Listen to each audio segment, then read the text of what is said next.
केंद्रीय वित्त मंत्री निर्मला सीतारमण ने आज अपना 5वां बजट लोकसभा में पेश किया। अपनी तरह से अगर कहा जाए तो लगातार 5 बजट पेश कर राज्य की जनता को क्या कुछ दिया है। अभी हमारे साथ बैठे हैं झारखंड चैम्बर ऑफ कॉमर्स के अध्यक्ष, पदाधिकारी और कुछ युवा व्यवसायी, महिला व्यवसायी। हम इनसे जानते हैं कि झारखंड के संदर्भ में अगर हम बात करेंगे तो आज के बजट को किस रूप में ये देखते हैं। हमारे साथ हैं किशोर जी, झारखंड चैम्बर ऑफ कॉमर्स। पहले हम इनसे शुरुआत करते हैं। अगर हम आज की बात करेंगे तो आज जो बजट आम बजट आया 2023-24 के लिए, इसको किस रूप में? कशिश के श्रोतागण को नमस्कार। आज का ये बजट स्वागत योग्य है।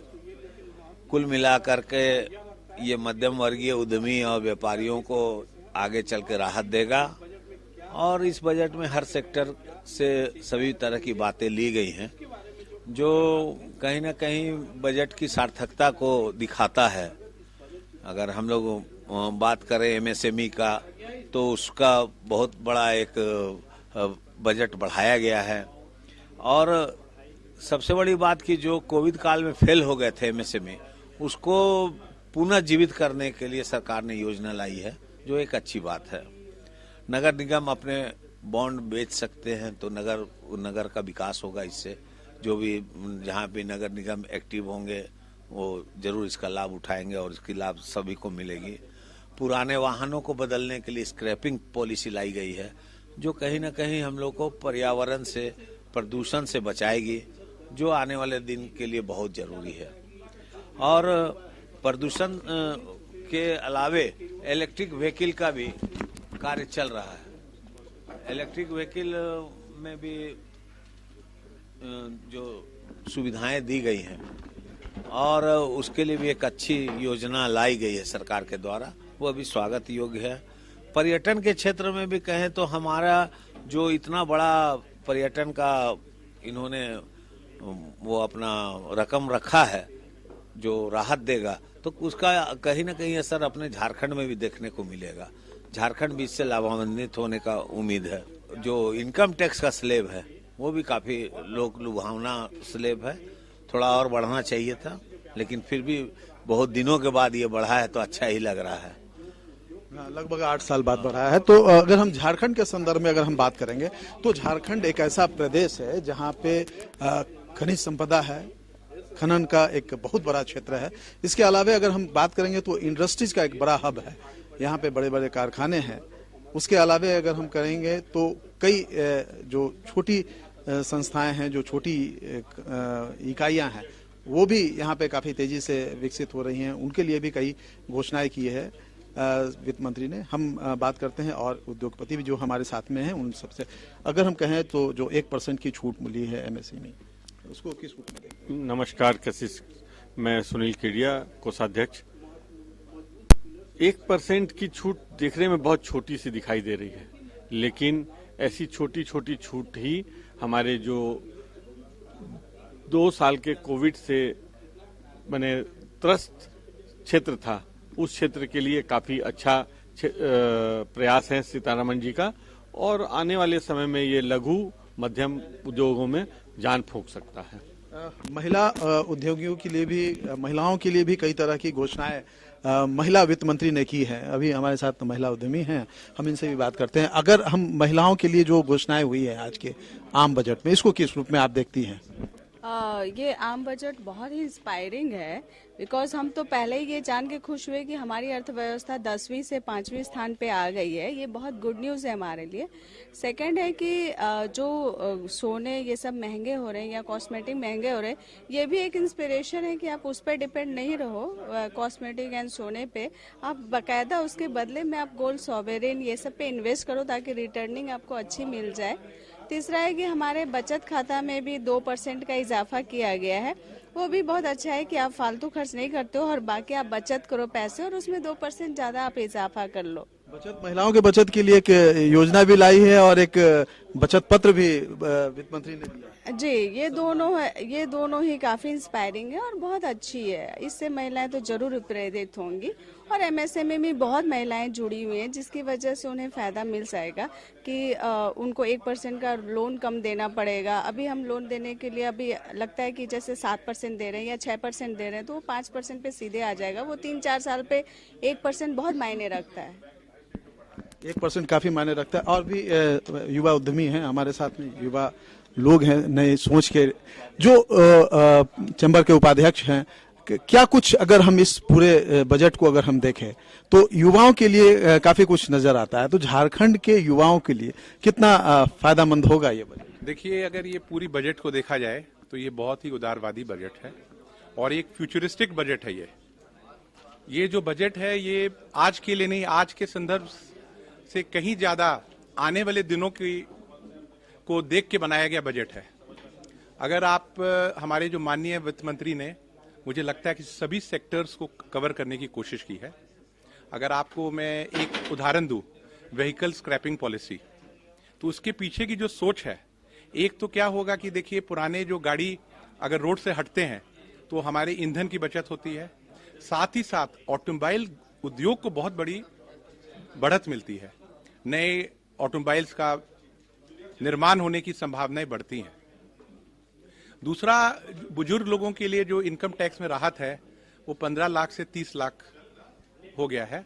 ये बहुत ही स्वागत का विषय है और महिलाओं के को भी बहुत इसमें राहत आई है। एमएसएमई क्षेत्र में विशेष तरह की जो घोषणाएं हैं वो बहुत स्वागत योग्य हैं। और जहां तक अगर आप एजुकेशन की बात देखें तो एजुकेशन के क्षेत्र में भी आदिवासी स्कूलों का निर्माण होने के क्रम में 38,800 टीचर्स की बहाली होगी, जिससे कि मुझे लगता है सबसे ज्यादा फायदा हमारे झारखंड जैसे राज्यों को ही मिलेगा। रेलवेज की परिप्रेक्ष्य में अगर देखा जाए तो 75,000 करोड़ का नए प्रोजेक्ट्स में अलॉटमेंट हुआ है। मुझे लगता है कि इसमें झारखंड को काफी आशा है, क्योंकि हमारा काफी federation of chamber of commerce काफी दिनों से पहल कर रहा है यूनियन मिनिस्टर के साथ।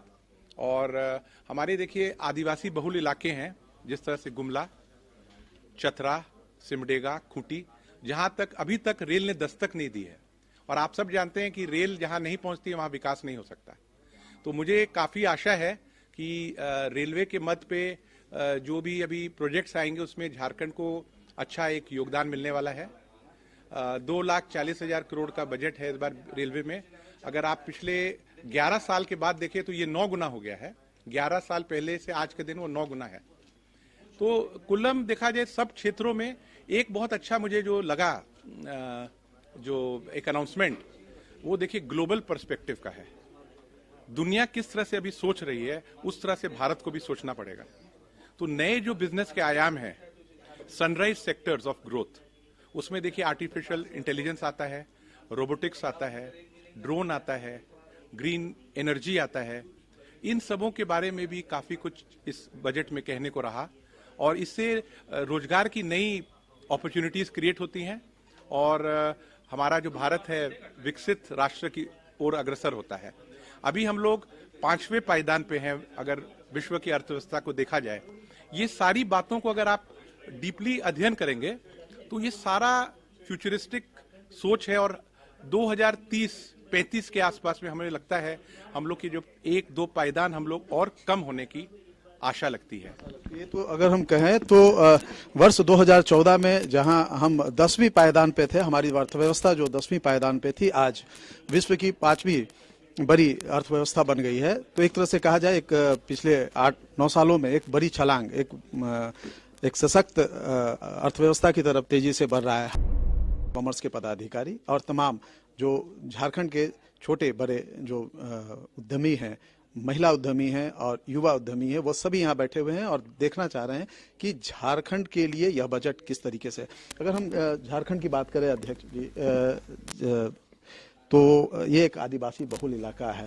यहाँ के युवाओं को रोजगार से नक्सल प्रभावित भी रहा है, उसके पीछे गरीबी रही है, खनन का क्षेत्र है, कृषि भी यहाँ पे है और इन क्षेत्रों के विकास को लेकर के यहाँ शिक्षा और जो दूसरी चीजें हैं वो विकसित हो, उसको लेकर के भी बजट में प्रावधान किया गया। 15,000 करोड़ रुपए की आदिवासी शिक्षा पे विशेष पैकेज दी गई है। इसके साथ ही अगर हम बात करेंगे तो एकलव्य विद्यालय 740 एकलव्य विद्यालय, उसमें संभवतः हमको लगता है कि झारखंड को भी एक काफी बड़ा हिस्सा उसमें मिलेगा और लगभग 38,400 शिक्षकों की एकलव्य विद्यालयों के लिए शिक्षकों की व्यवस्था करने की बात इस बजट में की गई है।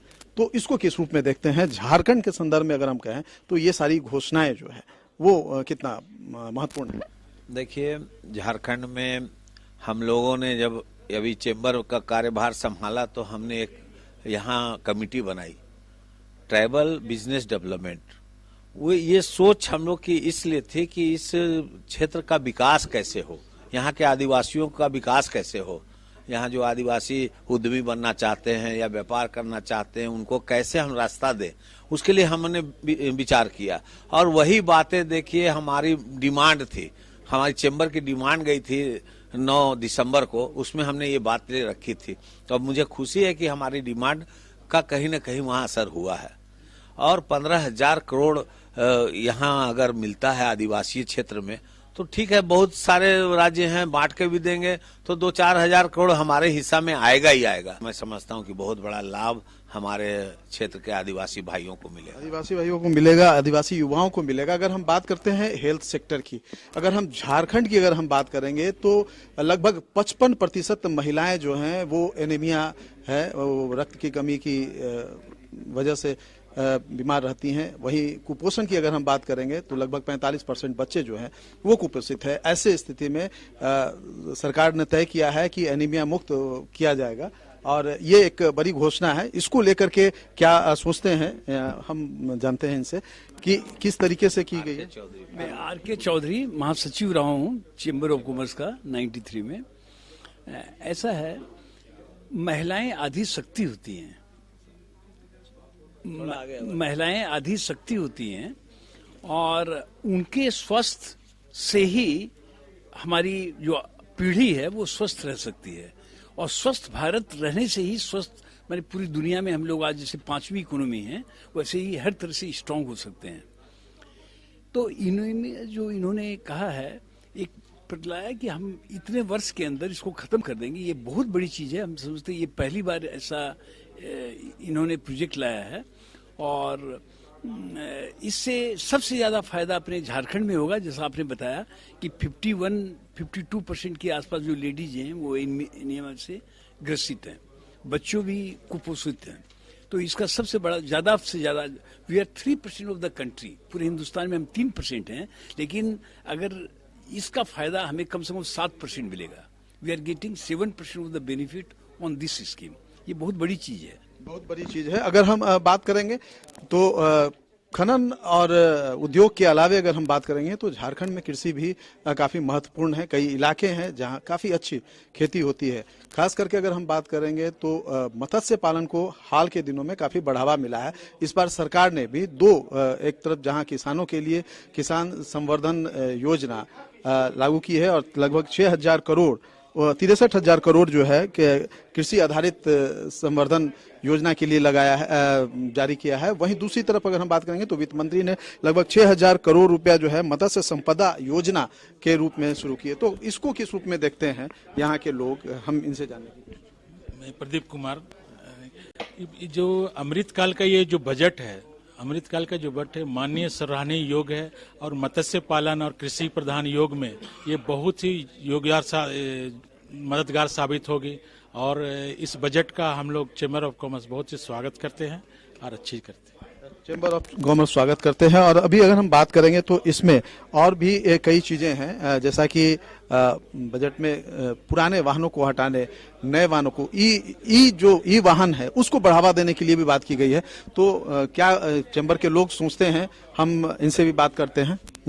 ई वाहन को लेकर के काफी कुछ किया गया है। आज किसी भी देश की अर्थव्यवस्था में पेट्रोल डीजल का बहुत बड़ा योगदान है और हमारी जो वाहन और ट्रांसपोर्ट है उसमें डीजल की खपत और डीजल की निरंतर बढ़ती प्राइस जिस पर कि सभी लोग चिंतित हैं कि ये पेट्रोल डीजल का दाम बढ़ रहा है, इसका ट्रांसपोर्टेशन पर असर पड़ता है और उसकी सभी जिनसों के पूरे महंगाई पे अगर सीधी सी बात कहें तो उसका पूरा असर पड़ता है महंगाई पे, अगर ई वाहन को अगर दी जाएगी। और जैसे जैसे हमारी निर्भरता पेट्रोल डीजल से घटेगी और हम ई वाहन की तरफ बढ़ेंगे, वैसे वैसे ई वाहन क्या है, ई वाहन काफी एक उसकी बैटरी 3 साल से 4 साल तक चलती है और उस पर रेगुलर जो रिकरिंग एक्सपेंसेस है वो कम हो जाते हैं। और इसी को ध्यान में रखते हुए केंद्र सरकार और सभी राज्य सरकारों ने ई वाहन के निर्माण और उसकी बिक्री पर एक बहुत बड़ी राशि सब्सिडी के रूप में देने का निर्णय लिया है और इससे ई वाहन की बिक्री और उसके निर्माण में सभी जगह बढ़ोतरी होगी। लिथियम आयन बैटरी पर भी आयात शुल्क। जी जी जी जी। तो ये अगर हम बात करेंगे तो झारखंड में रेलवे की विस्तार को लेकर के क्या कुछ किया गया है, और जो उम्मीदें थी, हमारे साथ DRUCC के मेंबर हैं, काफी दिनों से रेलवे के विभिन्न योजनाओं को काफी करीब से देखते रहे हैं। संदीप जी, आप बताइए कि जो आप लोगों की जो उम्मीद थी, कई चीजें आप लोगों ने भेजी हैं यहाँ से, कई डिमांड, तो क्या वो लगता है कि वो डिमांड पूरा हुआ? कुछ नई रेल परियोजनाएं थी, कुछ नए इंफ्रास्ट्रक्चर थे, चूंकि अभी अगर हम झारखंड की बात करेंगे तो यहाँ फ्रेट कॉरिडोर भी बन रहा है रेलवे का अलग से, कुछ वंदे भारत ट्रेन और दूसरी जो ट्रेनें हैं उनकी भी डिमांड थी। देखिए, आज का जो 2023-24 का आदरणीय हमारे प्रधानमंत्री नरेंद्र मोदी जी, उनके वित्त मंत्री निर्मला सीतारमण जी ने बजट पेश किया है, और जहां रेलवे की आप बात कर रहे हैं टोटल इंफ्रास्ट्रक्चर की, तो 75,000 करोड़ रुपए का रेलवे के ऊपर में और ये हवाई यात्राओं के लिए जो बजट दिया गया है, हाँ ये बेशक है कि ये पॉइंट आउट नहीं किया गया किस सेक्टर में झारखंड को क्या मिलेगा क्या नहीं मिलेगा। हमारी चैम्बर की ओर से भी कई मांगे गई हैं और विशेष करके वरिष्ठ नागरिकों की मांग थी कि वरिष्ठ नागरिकों को छूट दिया जाए। कई रेलवे वंदे भारत जो ट्रेन की आप बात कर रहे हो और कई नई ट्रेन चलाने की बात थी। तो मुझे जो ये बजट कुल मिलाकर के मैं कहूंगा कि एक बजट नया भारत को एक नया आयाम स्थापित करने में बजट सहायक सिद्ध होगा। बाकी ये समय बताएगा कि हमारे झारखंड को पिछड़ा राज्य समझा गया है या उसके कि जरूर कुछ ना कुछ एक अच्छा ही होगा। बिल्कुल अच्छा होगा, जैसा हम सब उम्मीद कर रहे हैं कि झारखंड को इस रेलवे बजट में, चूंकि अभी वो क्षेत्रवार उसका डिक्लेरेशन नहीं हुआ है, वो आएगा। लेकिन अगर हम बात करेंगे स्वास्थ्य के क्षेत्र की, तो स्वास्थ्य के क्षेत्र में मेडिकल कॉलेज खोलने, नर्सिंग कॉलेज खोलने को लेकर के बड़ा ऐलान किया गया है। तो उसको किस रूप में झारखंड के लोग देखते हैं? क्योंकि झारखंड की अगर हम बात करेंगे तो झारखंड में स्वास्थ्य सेवा जो है काफी बेहतर नहीं है, और उसे बेहतर बनाने की कोशिश में यह कितना कारगर होगा, हम इनसे बात करते हैं। नहीं चल रहे हैं, पर फिर भी हमारा थोड़ा उत्साह है कि 157 नर्सिंग होम कम नहीं होता है। अगर पूरे इंडिया में 157 नर्सिंग होम आ रहे हैं, मेडिकल नर्सिंग कॉलेज था, आपने नहीं देखा नर्सिंग कॉलेज लाया, तो इसमें उम्मीद की जा सकती है कि झारखंड में 2-3 कॉलेज तो आ ही जाएंगे। दूसरा है कि फार्मास्यूटिकल डिपार्टमेंट को PPP मॉडल पे लाया जा रहा है। वो काफ़ी उत्साहित है कि हम चाह के भी पहले हम निवेश नहीं कर सकते थे। पहले हमें करना होता था तो हम प्राइवेटली करते थे, खुद से करते थे। अब हमारे लिए एक रास्ता खुल गया है कि हम उसमें निवेश कर सकते हैं। जी, सरकार हमें इसके साथ है। एंड दूसरा है कि जो स्कीम्स लाए गए हैं फार्मास्यूटिकल के लिए, वो स्कीम्स भी हम चूँकि उससे लाइन से जुड़े हुए, हम ट्रेडिंग करते हैं, मैन्युफैक्चर भी करते हैं, तो हमें वो काफ़ी अच्छा लग रहा है। स्कीम हमारे लिए तो बहुत अच्छी है, बहुत अच्छी है स्कीम। बात अगर करेंगे तो झारखंड में टूरिज्म एक बड़ा सेक्टर माना जा सकता है। अगर विकास की अगर हम बात करेंगे तो टूरिज्म एक ऐसा क्षेत्र है झारखंड के लिए जहां हर पग पे उसे डेवलप करके उसे एक बड़े व्यवसाय में बदला जा सकता है। राज्य को, देश को इससे बड़ी आय होगी। कई देशी विदेशी पर्यटक आ सकते हैं, और टूरिज्म को लेकर के भी वित्त मंत्री ने बड़े ऐलान किए हैं। तो ऐसे स्थिति में झारखंड के युवा जो उद्यमी हैं वो इसको, शैलेश अग्रवाल जी ये चैम्बर ऑफ कॉमर्स से भी जुड़े हैं, ज्वाइंट सेक्रेटरी हैं, तो ये किस रूप में इसको देखते हैं, हम इनसे बात करते हैं। देखिए, आज की बजट में जैसा हर सेक्टर में फोकस हुआ है और पर्यटन के क्षेत्र में यूथ एम्प्लॉयमेंट के बारे में बातें की गई, यूथ को एम्प्लॉयमेंट मिलेगा और 50 नए एयरपोर्ट खोलने की बातें आई है, तो हमें पूरी उम्मीद है कि इस 50 नए एयरपोर्ट में हमें झारखंड में भी जमशेदपुर है, धनबाद है, कोडरमा है, हर जगह एयरपोर्ट खुलेगी। हमें इस बार दरकिनार नहीं किया जाएगा और झारखंड को भी कुछ एयरपोर्ट मिलेगी और कनेक्टिविटी होगा। झारखंड में जैसे बिरसा मुंडा इंटरनेशनल एयरपोर्ट है